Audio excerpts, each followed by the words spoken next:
Ready. Hi, I'm here with John B. John B, first of all, we want to know, where have you been? What have you been up to in Toronto? Well, this is good to get back in Toronto and let everybody know what's going on with me lately. I've been raising my daughter. She's 2. That's pretty much what I've been personally up to. But besides that, I put an album out last October, and we had the single "Oops So Sexy." The new single right now drops the rain at radio right now, but. It's kind of like below the radar. A lot of people don't really know that the album is out. So it's an independent album. It's my first time doing so, and I'm having a ball because it's really taking it back to my roots, man. Back to the people that supported me from the very beginning. That's the foundation that holds me up today and allows me to continue to bless y'all with that music, man. So thank you. Beautiful. A lot of artists are out there, and a lot of young guys in the R&B game right now. What do you got to say to the young guys that are out there right now? Chris Brown, Jaheim, young guys that are trying to pull it together, get where Luther is. Nobody's stepping up to where Luther is. Yeah. Was where it was. Well, we got to make those kind of records again, man. In order to get, the reason why Luther was who he is because he made those kind of records. Right now, we're real young with it. You know what I mean? Our music is very young sounding right now. R&B went back to the rhythm and the hip hop. And showing those, the street, the basics, of breakbeat music, house now, including into our R&B's fusion, with a lot of different electronica things happening right now in R&B. There's a lot of risk taking and a lot of rule breaking right now going on in R&B, and I love that because we need something new. But it's gonna be the foundation, like you said, like real singers that keep it alive, man. What is it going to take for R&B, for the male R&B, the male artist to get back on top, to put it out there? No microphone stuff like T-Pain. People want to hear real love music like R. Kelly brought it, like Luther brought it. People want to hear real stuff. So you tell me, what is it going to take to get back on there where people are selling real albums and singing real songs and get real music? Yeah, well, basically, we as musicians have to start making that type of music. And we have to make it because we want to make it, not because we know it's going to sell. You know what I mean? Right. I think a lot of artists are right now thinking about dollars and cents and how they can, get themselves to that next level, like you're saying.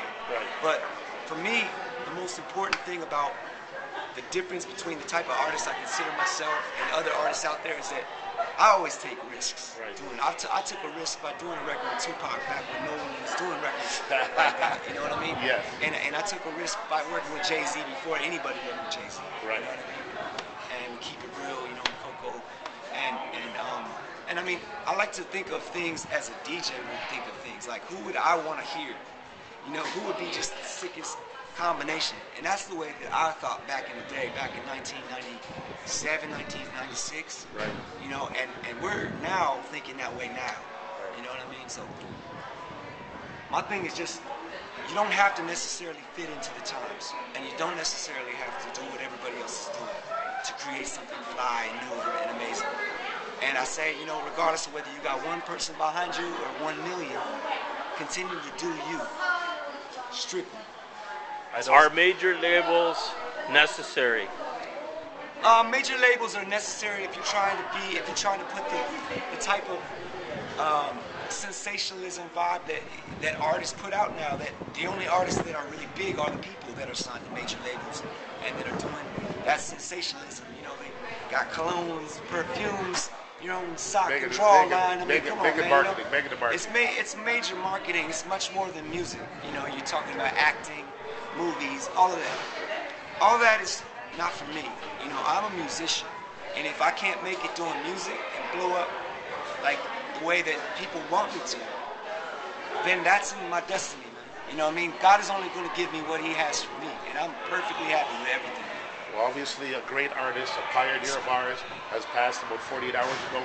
Where was John B when you heard the music about the great, the legend, Michael Jackson? Where were you at? Where I was at, man, I was at home, and I was actually working on a song at the time. Right. And my wife came down and she said, she called me actually, and she said, Michael Jackson was dead. I was like, what went through when you heard that? When you heard that news, what went through you when you heard that? When I thought about it, it didn't really sink in until the next day. Right. But as I heard about the news, the first thing that went to mind was, man, okay, rest in peace, brother. He's home now, and he's safe. You're home. You're not. You everything that you were missing in this life, every need was met now. Right. Every need met, man. You know what I mean? So I'm not sad. I'm more like relieved for that soul, you know, for that tormented soul. Because a lot of people didn't know what was going on in this person's soul.